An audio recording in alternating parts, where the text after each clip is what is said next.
Audiência Celular de hoje vai falar de um tema muito importante, porque realmente é responsável por 60% a 70% das causas de infarto e derrames, das doenças cardiovasculares, que são as doenças que mais matam, não só no Brasil, como no mundo todo.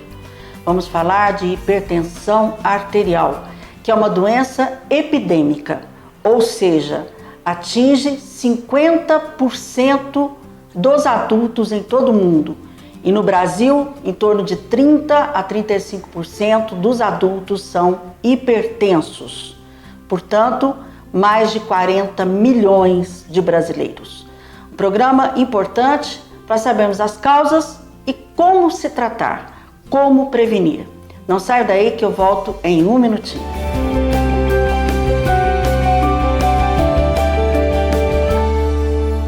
Estamos de volta com Saúde em Celular e hoje um programa muito importante. Nós vamos falar, quem assistiu o editorial aí, pôde observar a importância da hipertensão arterial, da pressão alta, que tantos brasileiros até ficam com sequelas devido a AVC, ou então até óbito, né, por infarto devido à hipertensão arterial. E tenho o prazer de receber aqui meu amigo, um grande cardiologista, Dr. Marcelo Ribeiro do Vale, que vai conversar conosco sobre essa patologia, sobre a hipertensão arterial. Marcelo, muito obrigado pela sua presença aqui conosco no Saúde em Celular, um programa muito importante. Gina, eu agradeço, uma honra estar aqui no seu programa. É um programa que atinge uma boa parcela da população e a gente vai poder tentar esclarecer um pouquinho desse problema grave e que atinge muitas pessoas, que é a hipertensão arterial. Afinal de contas, vamos para as pessoas entenderem o que é realmente a pressão alta, né? A hipertensão arterial. O que acontece com a gente no nosso sistema circulatório? Basicamente, a pressão arterial é a elevação dos níveis de pressão, né? Então, a partir de duas medidas da pressão, medidas de preferência em locais diferentes, acima de 14/9 já seria feito o diagnóstico de hipertensão. Certo. A importância disso é que ela é muito prevalente na população, ela é muito comum, ela atinge em torno aí de 30% da população e isso vai aumentando com a idade, chegando a um ponto que acima dos 65 anos, cerca de 60% da população é hipertensa. Uhum. Isso tem a ver... Por que acontece isso? Que com a idade o sistema vai meio que entrando em falência ou é hábito de vida hoje em dia? As causas da hipertensão em geral são multifatoriais. Então, na maioria das vezes, ela é genética. Né? Você herda isso dos seus pais, dos seus avós. Na grande maioria das vezes é genético. E tem alguns fatores que podem fazer essa pressão se elevar mais. Então, o excesso de sal na comida, obesidade, ingesta excessiva de álcool, alguns medicamentos, principalmente os anti-inflamatórios, também podem elevar muito a pressão, a falta de atividade física e o estresse emocional, que é outra epidemia que a gente tem, que é muito comum nos dias de hoje. Nos dias de hoje, tá. Mas a genética aí é pesado. É um dos fatores mais importantes e, na maioria das vezes, a hipertensão é por causa genética. Porque, às vezes, nós sabemos que tem pessoas, Marcelo, que, assim, são magras, praticam atividade física, têm um hábito de vida até, assim, bem controlado, com uma qualidade boa, e são hipertensos, né? Então, aí a genética que está preponderando. Exatamente. E sem contar que o atual estilo de vida também é um fator importante para causar hipertensão. Na década de 70, 80, foram feitos vários estudos com índios da Amazônia e a prevalência de hipertensão neles era quase zero, né? Então, o estilo de vida moderno que está fazendo hoje eles aumentarem a pressão, que era uma coisa que não existia antes. Exatamente. Agora, a hipertensão, ela tem uma prevalência mais no homem, na mulher, ou nesses casos nós já estamos igualando a vocês? Até a menopausa, o homem a hipertensão é mais comum no homem do que na mulher. Depois da menopausa, a coisa começa a se igualar e a mulher ultrapassa um pouquinho. Por isso então, tem uma relação, porque as mulheres, após a menopausa, elas apresentam mais doenças cardiovasculares do que o homem? Tem a ver com a questão hormonal? Além de diminuir a proteção hormonal que a mulher já tem, né, na menopausa, ainda tem esses fatores agravantes, que é a elevação da pressão. Agora, Marcelo, problema renal, uma pessoa que tem algum problema, uma estenose, artéria, alguma coisa, também pode levar a um quadro hipertensivo? Problemas renais? A pressão, ela pode causar lesão renal, né? Ela afeta os órgãos-alvos, basicamente são o coração, o cérebro, os rins, os olhos, né? Mas ela também pode ser causada por problemas renais. Problemas renais, né? Porque às vezes você vê pessoas que têm problemas renais, começam a ficar hipertensos, né? Só para mostrar que existe aí essa ligação. Em relação à raça, existe realmente alguma prevalência de uma raça para outra? Na raça negra, existe uma prevalência maior de hipertensão e uma pressão um pouquinho mais difícil de controlar. Mas independente de raça, de sexo, a pressão tem que ser controlada porque é um fator de risco importante para AVC, para infarto, para doença, insuficiência renal. E, na verdade, às vezes as pessoas não entendem, né, Marcelo? Por que a pressão alta leva ao derrame? Por que a pressão alta leva ao infarto, né? Porque há um estreitamento ali das artérias, o que acontece? São várias alterações que a pressão causa, e essas alterações são principalmente a nível da circulação das artérias, que levam sangue com oxigênio para o cérebro, para o coração, para os rins, para os olhos. Certo. Essas artérias, elas vão ficando mais rígidas, elas vão acumulando, elas vão se lesionando e vão acumulando colesterol. E aí, com isso, ficam mais propícias de causar obstrução, de se romperem. Por exemplo, o AVC, né, o acidente vascular cerebral, que é o derrame devido a normalmente ele é hipertensivo, né? Na maioria é assim, uma grande tem o hemorrágico, né? É uma grande causa de AVC, de derrame isquêmico, né, que é a falta de oxigênio, e pode ser também hemorrágico. Hemorrágico. Bom, vamos lá. Todo hipertenso, ele tem sintomas? Isso é uma grande confusão. A grande maioria dos hipertensos não sente absolutamente nada. Nada? Nada. Às vezes a pessoa acha que está com dor na nuca e relaciona isso com hipertensão, às vezes uma dor de cabeça, às vezes um sangramento nasal, mas nunca se comprovou que esses sintomas possam estar relacionados com a elevação da pressão. Em geral é o contrário, a pessoa está nervosa, está preocupada, está com a dor na nuca, e essa dor, essa preocupação que vão fazer a pressão subir. Ah, tá. É o contrário. Então quer dizer que aquilo que nós aprendemos lá na faculdade, tipo, cefaleia occipital, né? Dor na nuca é igual a pressão alta? Na grande maioria das vezes, não. A pressão alta, em geral, só vai dar sintoma quando já está desandando tudo. Quando já está atacando os órgãos-alvo. Quando aí você começa a ter os efeitos que a pressão teria nesses órgãos. Tá. Mas e quando dá sintoma? Pode ser. Ou você acha o sintoma realmente vai ser na hora que a coisa, como diz você, já perdeu o controle? Não existe um alerta para as pessoas dizerem assim, olha, será que a minha pressão está alta? Eu estou sentindo isso. Não existe, então? Ela, em geral, só vai dar sintoma se ela estiver extremamente alta. E mesmo assim, não é obrigatório dar sintoma. É por isso que é importante a prevenção. Você está medindo pelo menos umas 2 vezes por ano a sua pressão. Porque se você for esperar dar sintoma para fazer o diagnóstico, para procurar medir a sua pressão, pode já ser correndo atrás do prejuízo. Você tarde demais, vamos dizer, né? Então, a questão da pressão alta é um mito. A dor de cabeça devido à pressão alta é meio que um mito, né? Na grande maioria das vezes. Em geral, ela só vai causar dor de cabeça se ela estiver extremamente alta e aí já causando lesão no cérebro. Lesão no cérebro, tá. Eu queria que você falasse um pouquinho, porque eu acho isso muito importante. A questão do sal, né, desse hábito de vida das pessoas pegar o sal e sal e sal. Queria que você falasse um pouquinho sobre isso e também já esclarecer da questão dos enlatados e tudo, porque eu acho que isso é uma das grandes causas de aumentar a pressão, não é?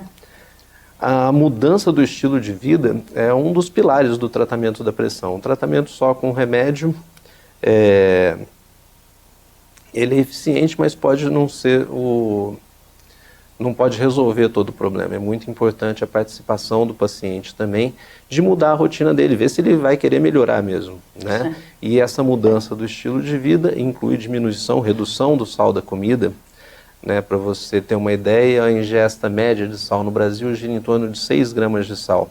E o que a gente orienta... Por dia? Exato. Meu Deus. Uma comida comum, uma alimentação comum, gira em torno de 6 gramas de sal. O que a gente orienta é 1 grama de sal. Ou seja, é muito menos do que a gente está acostumado. E a palavra-chave é costume, né? Acostumar a comer com menos sal, né? Os alimentos em geral que a gente come já vêm com muito sal. Você falou aí dos enlatados, em geral eles têm muito sal, os embutidos, né? Presunto, salame, salsicha, linguiça, todos eles têm uma quantidade excessiva de sal. Aí as pessoas colocam mais. Exatamente. Conservas costumam ter muito sal também, e às vezes até alguns doces costumam, né, alguns alimentos açucarados costumam ter muito sal também. Eles servem para aumentar, dar um sabor mais gostoso para o alimento. Refrigerantes costumam ter muito sal também. Então, fica aí a dica, né, pessoal? Doutor Marcelo, nós vamos para um intervalo rápido aqui. Queria lembrar você que está aí nos acompanhando nesse programa importante, né? Que fala sobre a hipertensão arterial, todo sábado, 1h15 pela TV Alterosa, simultaneamente pelo Facebook, pelo canal do YouTube, doutora Regina Cioff, ou Saúde em Seu Lar. Não perca, se não for possível assistir, entrem no canal, se inscrevam no canal, porque o que nós queremos é fazer a diferença na sua vida. Volto em um minuto aqui com o doutor Marcelo, cardiologista, falando sobre hipertensão arterial.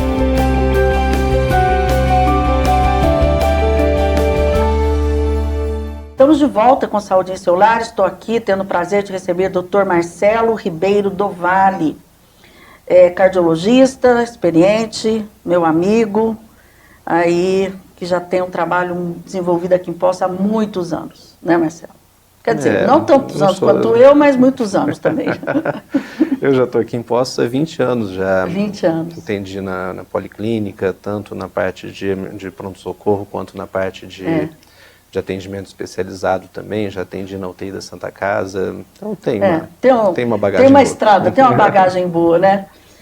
Marcelo, vamos falar um pouquinho agora do tratamento. Como é que é essa história do tratamento, né? Aqui no intervalinho você estava me falando que lá nos anos 50 não tinha tratamento não tinha medicamento para hipertensão? Os medicamentos de hipertensão eles começaram a aparecer por volta de 1950. Antes disso, era muito mal definido. Na verdade, ninguém sabia se pressão podia causar mal ou não, né? Existe um exemplo que até é famoso agora do Roosevelt, o presidente dos Estados Unidos. Sim. Ele foi o presidente dos Estados Unidos durante a Segunda Guerra, por volta de 1945. E por ser presidente dos Estados Unidos, toda a saúde dele era bem documentada, tudo, né? Todos os dados da saúde dele eram escritos e arquivados. E em 1944, mais ou menos, a pressão dele girava em torno de 20/15. Tá?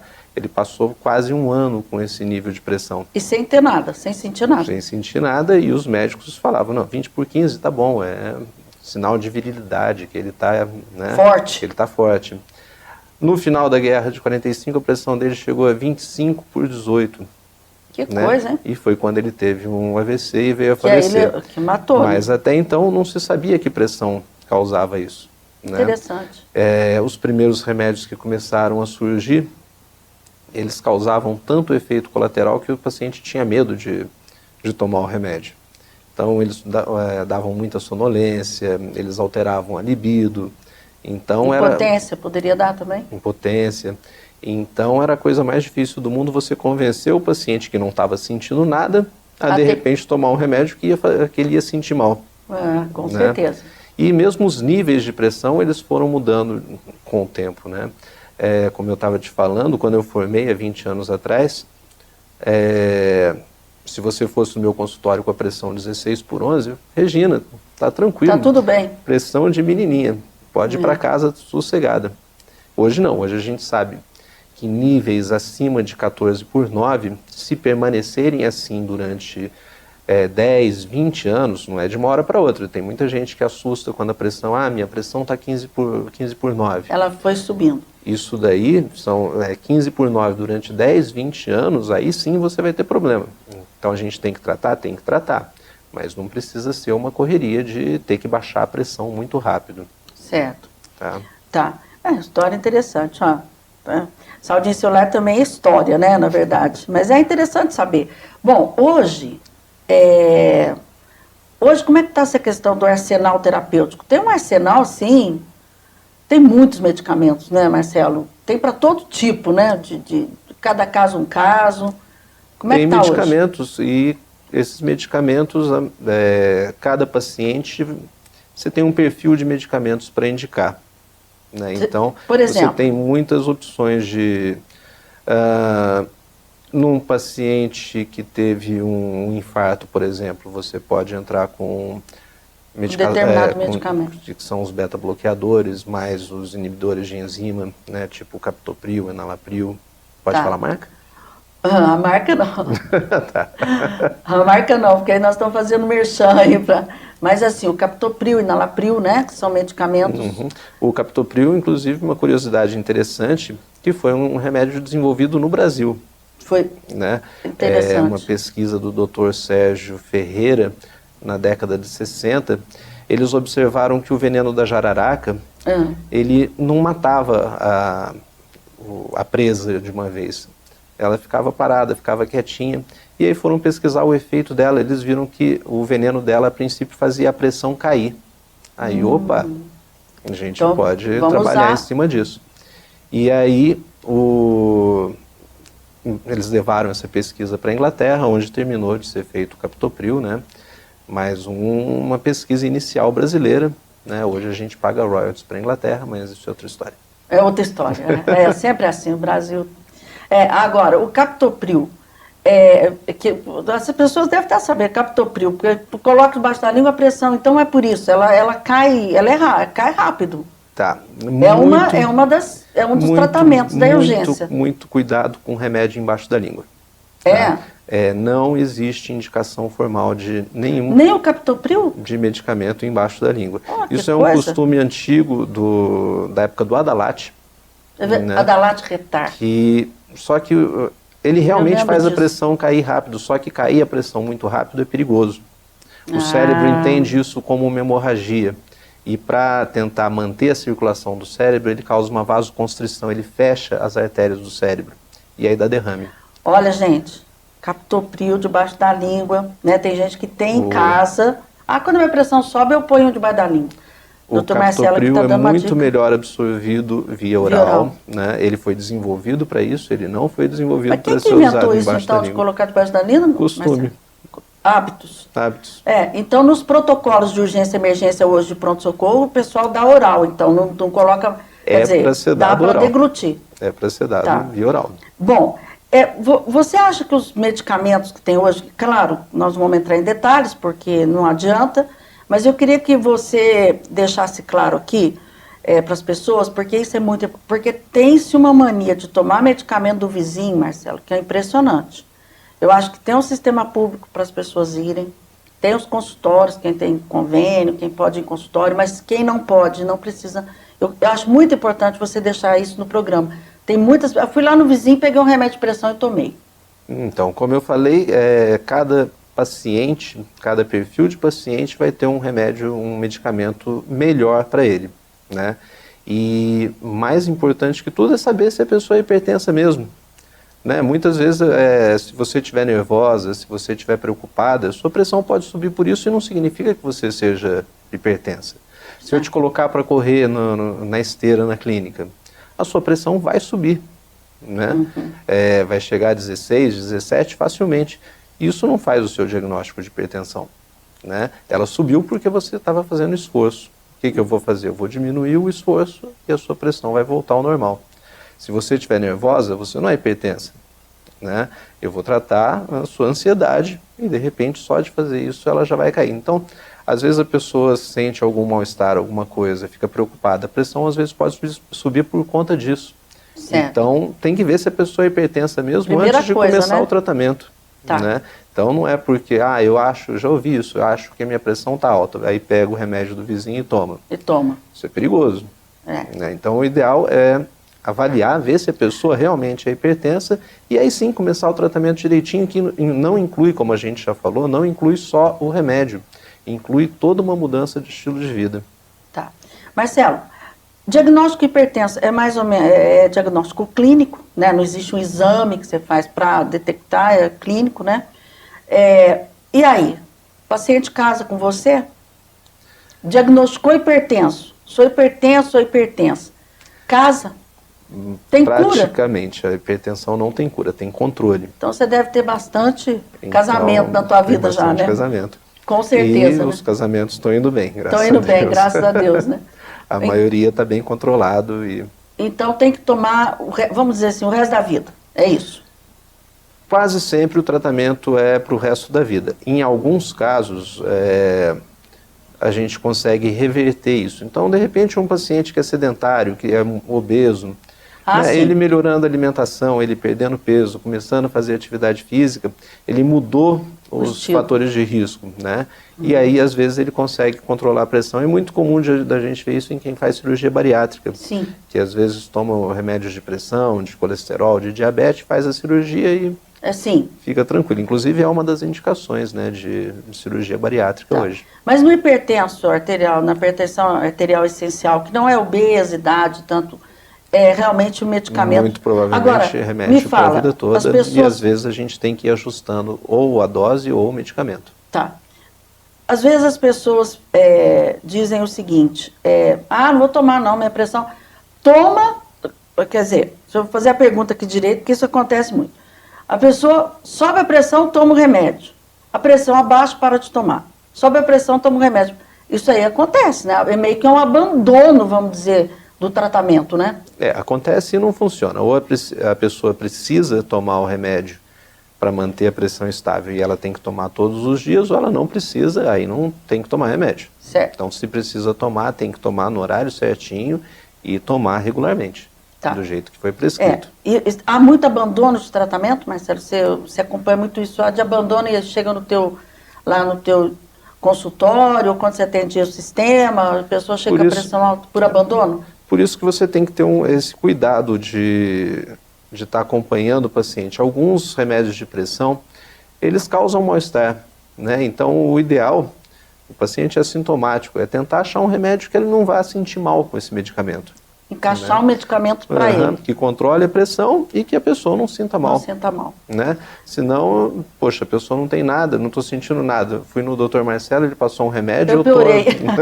Agora eu estou sentindo cansaço, agora eu estou sentindo... Né? Impotência, um monte de coisa. Então, você tem que achar um remédio que controle a pressão e não vai causar mal-estar no paciente. Não vai alterar a qualidade de vida dele. Rapidinho, só rapidinho, porque nós estamos no finalzinho. Cigarro. Fumante.